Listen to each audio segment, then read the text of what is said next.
Well, welcome back. This is part B of our December 3rd, Lighting the Candle, A World That Works. And on the call today, if you were here for the first half, you know we've got my friend Lisa Sheehan, my friend Ken Caputo, also known as Ken's iPad. And we also have my dear friend Vanessa Lewis. So we won't go through an awful lot more here, but before we got to halftime, Vanessa saved her thoughts. And Vanessa, would you like the floor? Sure, and no introductions needed, or did you want me to do a quick introduction? I think you can just dive right in here. All right, great. So basically, the thing that kept coming to mind for me with what Ken and Lisa and what you were saying, Bill, is just that what we resist persists. Have you guys heard that expression before?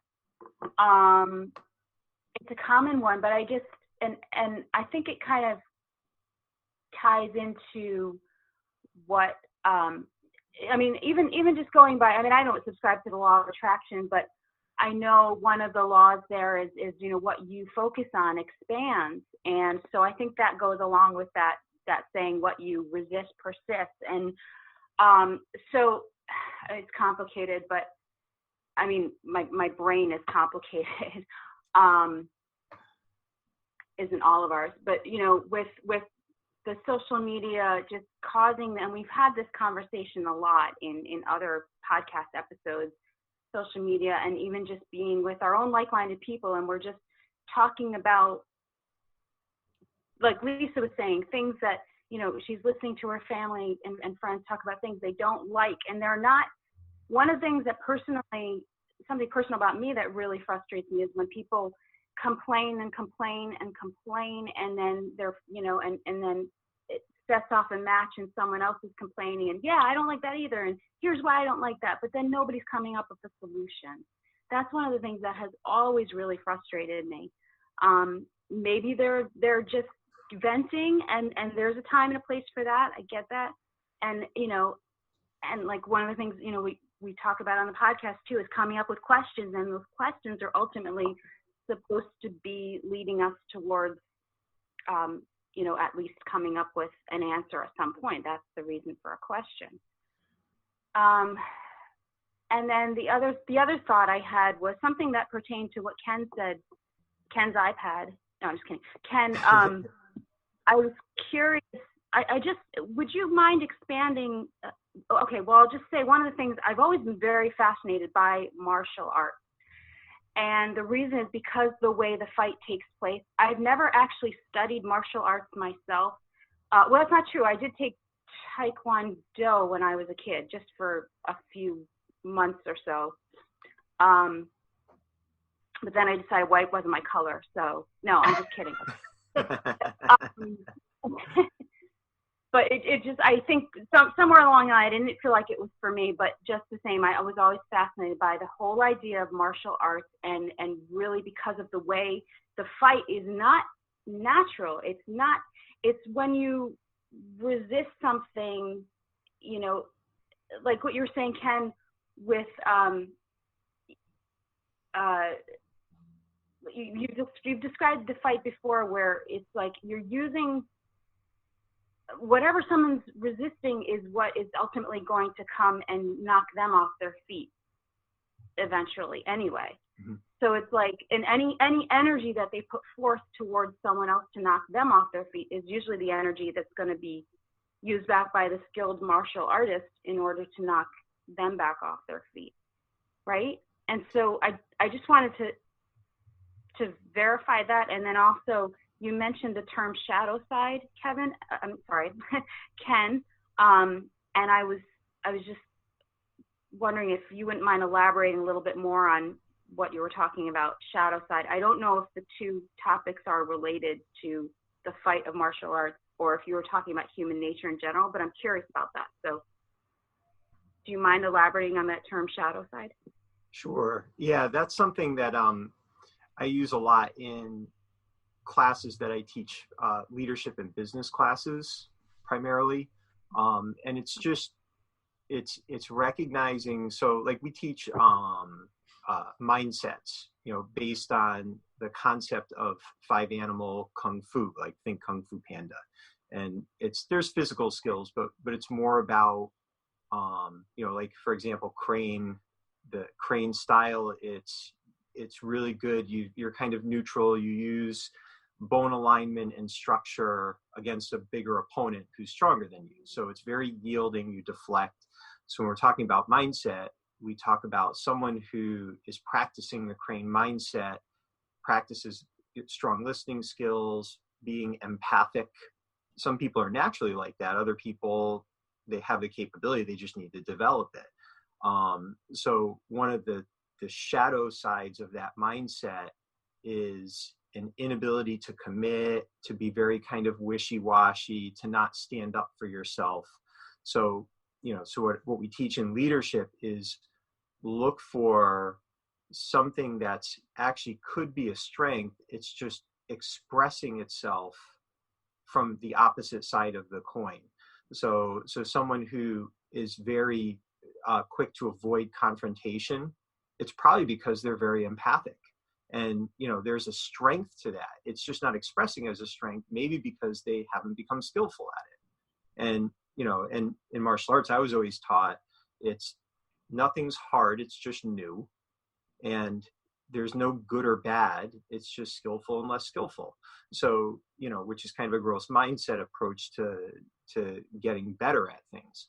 So, and we do the same thing in business. There's one class I teach about leverage points, and it has to do with some people are more likely to look for solutions. Other people are more likely to find gaps. They see gaps. So someone that's a solution seeker gets very frustrated with someone who's a gap finder because they're thinking about solutions, and the person who sees the gaps just keeps pointing out all the things that are missing, right? You need them both, right? They're both skills. So sometimes they express in a way that leads to frustration. But if you go a little deeper than that, you find out that there's a tremendous amount of value there. It's just miscommunicated, and there's a skill that needs to be developed to turn into a positive. So that's why we just refer to it to the shadow side. We don't teach any positive tool without also speaking to the possibility that there's, like, I don't know, a symptomatic negative expression of that tool. So, and that's what I did with the fellowship thing. Does that help? Yeah, it kind of reminds me of that DISC assessment that business people take. Oh, where yeah. They have, where there's, where you get to see exactly where someone's strengths lie, but then also, the flip, like you said, I like the term shadow side, but the flip side of those strengths. And then it helps you to, it's a great thought to have in mind with establishing a team, is you need people that have, that can balance each other out. And the other part, actually, Benjamin Hardy wrote a really good book. It's called Personality Isn't Permanent. And he pushes back against all of those kind of personality tests and, the Kolbe's assessment, Myers-Briggs, all of those, because the challenge with them is you can start to identify as being a type of person or having a certain, fixed set of personality traits. And that's just simply untrue. We're very fluid. We change throughout our lives. So, so when we talk about the shadow, part of that is, look, any of these things you can develop, and we actually build a compass for people so that they can understand what their natural tendencies are, what their responsive tendencies are, and the areas where they could choose to develop if they wanted to. And it's not that they can't do it, it's just that they never really had a need to focus on it, So it's really interesting how it all fits together. And it's, I've done a couple of courses at UConn for grad students who it really flipped their whole paradigm, especially if they were in we work with one group that work in labs. So they would teach interns, and there was massive safety concerns here. So there's very, very strict protocols. And so they were kind of in this rigid environment, which made it hard to be flexible in how they taught people. So part of it was helping them to learn to look for how the other person was expressing things that they were frustrated with, and then finding, they're seeing the shadow side of their learning capability, and then flip it and find the light behind that, and then start speaking to that. And all of a sudden training got easier for them and more fun and less stressful. So if I may, Ken, as you were saying, the DISC assessment, Myers-Briggs, all the rest of the personality inventories and interest inventories, they were an effort, and they had a great value to moving people ahead in terms of a diagnostic that they thought would be a reasonably good predictive analysis tool for when people interact with each other in the future, how you might be able to intervene and apply, what you've learned through the testing to something that may, reduce the discord and give them an opportunity. But it also was predictive in terms of how people would behave under certain circumstances, so that people spent more time looking to the model for an answer and less time interacting with the human beings. Where when you're talking about the, looking at if you do a SWOT analysis for a business, you do a SWOT analysis, which is strengths, weaknesses, et cetera, et cetera. The weakness part of but the weakness part of it is, do you know that since this is a weakness, there is a flip side to that, which is a strength, that because you have this weakness, it would be very small in terms of change of your behavior for it to turn into a strength. And it's a developmental tool as opposed to a diagnostic and predictive tool. It's one that's used to educate, grow, and increase the capacities and capabilities of a human being, as opposed to explain why they just did what they did. Yeah, and it's interesting how it just it's kind of like multiple choice testing. Yeah. That was simply a way to sort out on a low order thinking level, immigrants coming into the country, how well they could speak English. Yeah. And it was never supposed to be used the way it's currently used. It was just fast and easy. Seth Godin writes about it, the history of multiple choice testing. And the guy that came up with the idea was a university president, I think Kentucky or something like that. And he's like, look, this needs to go away once it served its purpose. And he was fired. Oh yeah. So it usually happens when you have a great idea, right? First of all, it's wrong. I'll tell you, we developed the fitting room system for our vetting system for hiring, and over again, we hired humans that were aligned with our cause, our purpose, and they always surprised me at the transformations they would go through, and things that were completely counter to whatever a personality test would say. When given the space to be different or more or whatever, they would do it, and it was they just needed space for it. So it's an interesting thing. It can be, like you said, a great tool to kind of figure out where you're at. But if it becomes, if it ties you into a certain way of being, in the end, that can be detrimental to your own personal growth and the company's growth. Absolutely. Vanessa? Yeah, no, I totally agree. And you know what? I think after what you guys have just shared, thank you. I think that those tests are, we're so curious. We have questions about ourselves. So they're called personal development, and they're used in the business, or were used in the business world. But maybe to try and identify, help an employee see what they'd be better at, or help an employer, be able to identify the type of employee that they're desiring for the job that they have to get done. But I think that really is just, it just becomes a self-assessment tool. And I like what you said, Ken, where, we can, we're fluid and we can continue to change. And I think it's really important that you mentioned that, ultimately those tests can do more harm than good, and they can actually limit a person's potential. Want me to give you a real fast example? we do a little experiment real quick? Sure. This is from one of our leadership courses. So I'm going to give you 4 descriptions and think about which one sounds most like you, right?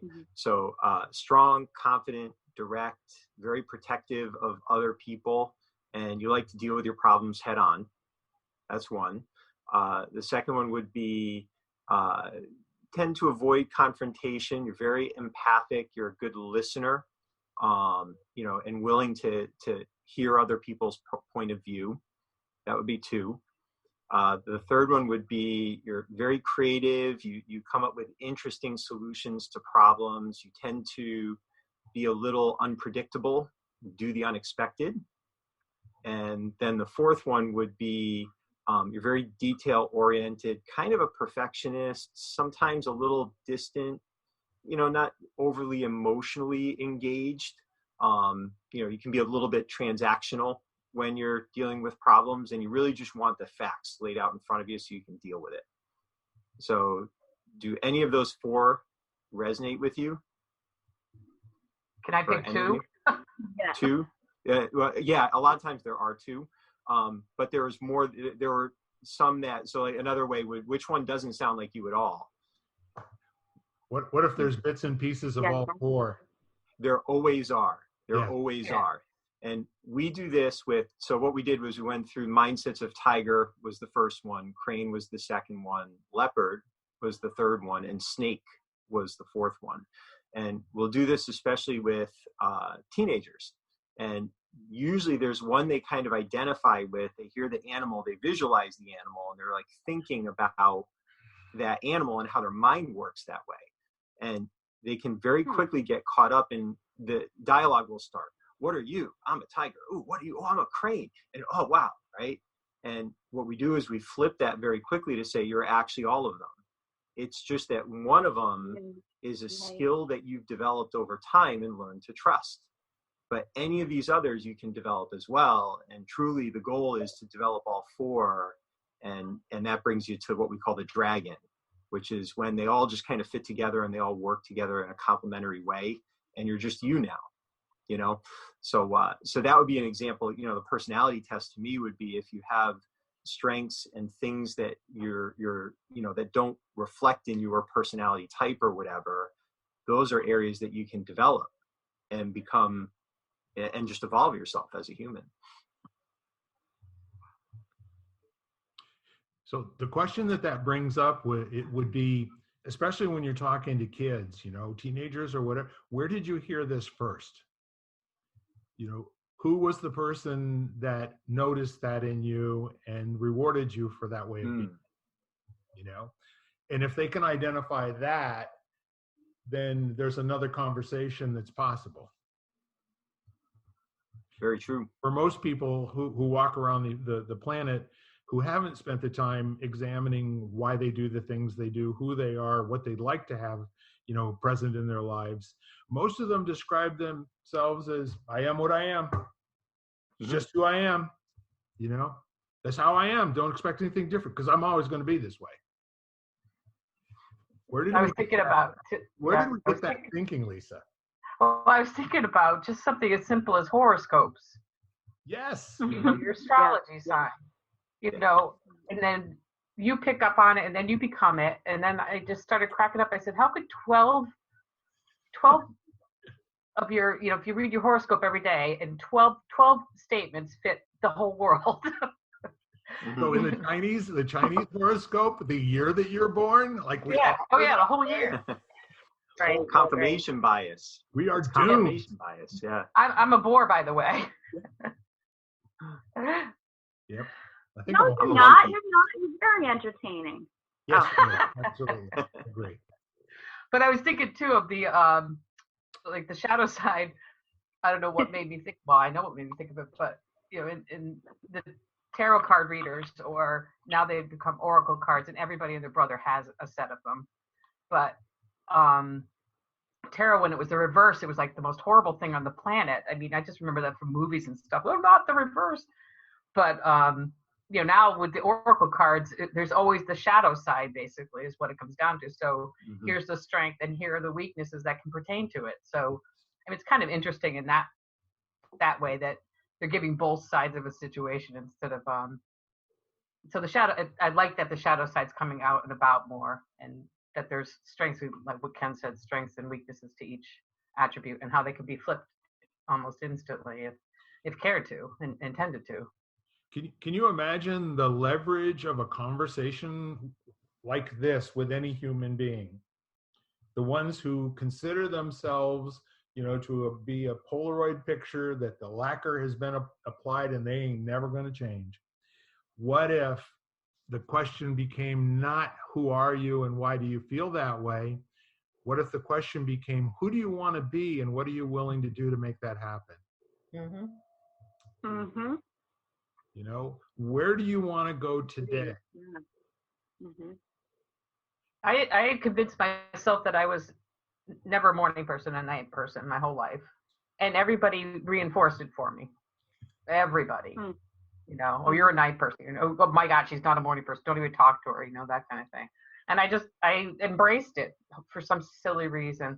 And then I read The Miracle Morning, and now I flipped it in my head because I like mornings. I love seeing the sunrise. I mean, there's nothing, I get more done, and it's the beauty to the beginning of a day, and how I fell into that trap that I set for myself, and everybody kept me there, or let everybody keep me there. So everybody is changeable. Well, absolutely. That's always changing. Yeah. Mm-hmm. I just wanted to share, when I was in high school, every Saturday I slept until noon, did not get out of bed until noon.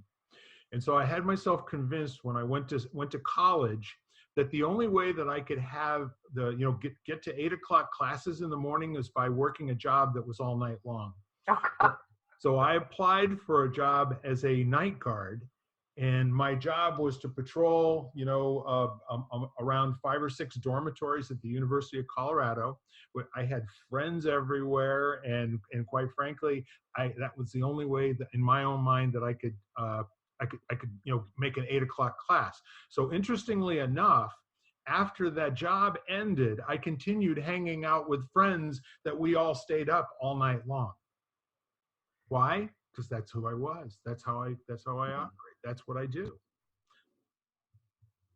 Not anymore. Oh, when Vanessa, I was in college, I made sure I had 8 o'clock classes, but which I would frequently miss because I was this night person, not a morning person. But I made sure I was Phi Theta Kappa, so that I could miss as many classes as I wanted. Otherwise, you could only miss as many times as it met per week.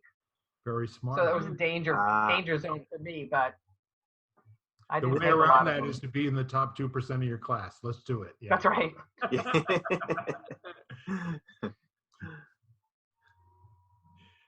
I forgot to tell Vanessa about the mirror thing. Yeah.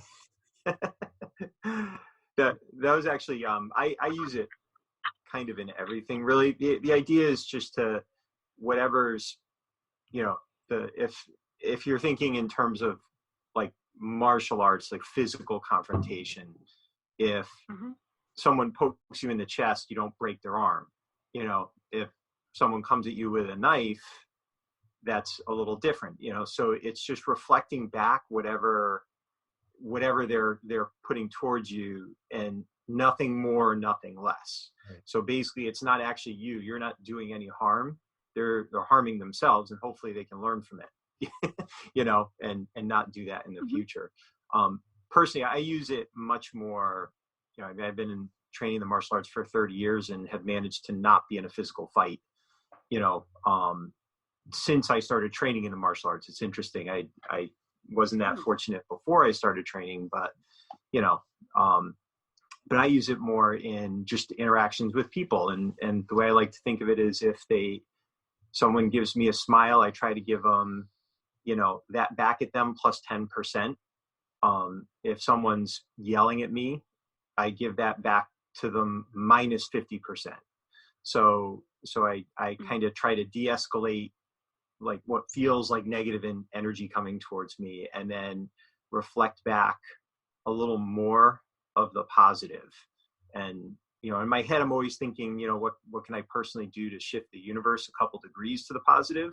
So I play with that ratio like that. So, so that's just a simple example of how it works for me anyway. So your martial arts physical training has extended as I believe the martial arts does, right? It's meant to extend into your everyday life and the way you, well, I'll just say exchange energy with other people.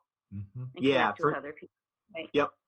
Yeah. For me, it is everyday life. I'm actually very uninterested in the physical, like the actual fighting part. To me, self-defense is not having a heart attack. It's, being a balanced person, having a strong mind, being healthy in my vitality, my relationships, and my contributions. And I've used it for that for 3 decades now. And that's how my teacher approaches it too. Bill's met him, he's in his 70s now and full of life and energy and enthusiasm and happiness, and yes, he could definitely beat somebody up if he needed to. But he's much more interested in providing healing and helping people live their best lives. So you can't change someone's mind by beating their body. No, of course, getting thumped a little bit's really good for your immune system, but not too hard. If you've asked for it, it's one way to go. If you haven't asked for it, then. Well, and talk about trust. When we train together, we're throwing each other on the ground, we're flipping each other around, we're making contact to each other once, and learning to basically entrust someone else with your health and well-being. That's a very powerful thing. So, so that's why we're very tight. We're all family in the dojo, because we've put each other's health and safety in each other's hands, and if someone hurts you, now they're going to have a responsibility to figure out how to restore that trust, restore that balance. So, so it's a cool, can be a very powerful environment. I've also seen martial arts schools where it's all about dominance and ego, and, getting hurt is cool. And that's not saying it's right or wrong. It's just different. No mercy. Yeah. Yep. Different fellowship. So, and it really comes. The heated kind. Yeah. Vanessa? Ken said different kind of fellowship. I said, yeah, the heated kind. Yes. Heated. Yeah. By agreement. Yep. Yeah. Yeah. No, it's, and that's exactly, I think that's the point, Bill. It's just that fellowship. If you're all agreeing to it and you've all learned to trust that that's the way it is and everybody's aligned with that, So what are you going to those do? rules apply to the heated fellowship that you're talking about between two human beings at home. Mm-hmm. If you establish, what's okay and what's out of bounds before the rules are needed, then you always have a place to retreat to when neither person is comfortable with what's going on. That establishment and that establishment of the rules allow you to have an unsuccessful interaction without breaking trust.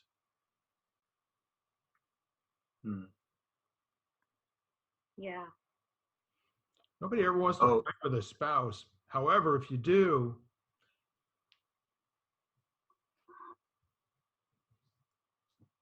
happens. Human going all the way back, Bill, you were saying, what do you do about all of this? And what's interesting, we'll stay with the martial arts for a second. In the world of martial arts teachers, there's a constant bickering and argument about what the right way to run a martial arts school is, and it's very polarized. And in the end, what it feels like to me is it's judgment of something different from your view, especially if you don't like it. And when you don't understand it, it's the judgment part. If you let go of judging it, so I don't judge the fact that other martial arts schools approach the martial arts different from the way we do. That's their choice. And as long as they're being honest about that's who they are and this is why they do it, I don't have any problem with that. But if they're judging me, they can put me in a position where now I have to defend what I do. Right. So, but only if they're, like I actually don't care because they have no influence on my community and the tribe that we've developed, and we all agree to a certain way, and that's that. So, but how much of what we're experiencing right now is one fellowship passing judgment on another fellowship instead of first trying to understand their position? You know, you don't have to agree with it, but if there is an understanding, you know, then you end up where we're at. It's being curious about what you don't know and setting aside and asking questions from what your initial assessment is that you haven't shared with anyone yet. Your reactions to the situation, as opposed to doing the investigation, doing the work to go and ask the questions and find out and check in.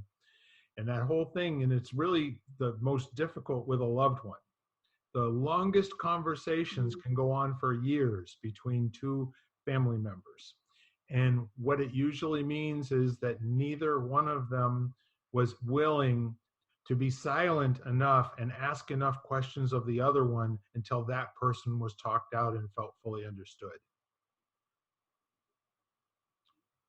We have a lot of that going on in the world right now. I want to leave you with one more thought, that because we're talking about martial arts a little bit today, I have a very good friend. I haven't seen him in about 7 or 8 years, but he and his wife are both high-level black belts, you know, in their discipline. He's a 10th Dan, you know, in his martial arts, and the man that he studies with is the only person on the planet to continue training people until Jim does. But you know what you do when you're a 10th Dan?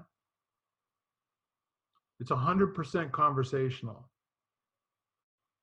It has to do with questions. It has to do with silence. It has to do with allowing something to come forth by being around each other.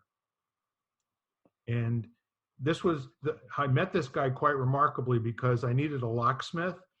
And it turns out he was referred by someone else. And you know what he did for his day job? He was in charge of pyrotechnics at Disney World. He was the guy that went around and supervised the loading up of all of the fireworks, you know, in all of the, you know, the different parks. He was the right guy for the job. I guess I would trust him with that. So the point is that even when you get to the point where you're a cooked human being and you're, you know, at that high level of mastery, there's always the search for what else can I learn? What else can I know? What else can I experience? And I just thought that was kind of cool. I thought, you know, when you get to a certain level of mastery, now you, I don't know, what happens to the physical side? You know, what happens, you know, there's nothing more in terms of additional kata. You've actually mastered everything from the physical side, and now all the focus is on what's going on between your ears. Sound familiar? Oh, yeah. No, you see it in Tai Chi a lot. The movements get tinier and tinier. And really the physical movements are just to teach you to go to a place of center. You know, they're just the practice. They're not even really necessary, you know. So you do less and get paid more, you know, at least from the guys that I know that have been doing it for half a century. Yeah. You know, they don't have to work very hard. And they always got a smile, you know. They're just very, very balanced humans. Well, ladies and gentlemen, we have just talked away another half hour. Hopefully the candle is being lit and the world is becoming a better place. With that all said, we say our sayonaras, our goodbyes, au revoir, auf Wiedersehen, arrivederci. Adios. All the above. Bye for now, and thanks for stopping by, friends. Next time. See you soon. Bye-bye, all. See you next week. Bye-bye. You've been listening to Lighting the Candle, A World That Works, part of the Exvadio Podcast Network. You can hear us at xvadio.com/podcasts, Apple Podcasts app, Google Play, Spotify, iHeartRadio, Stitcher, and wherever you find podcasts.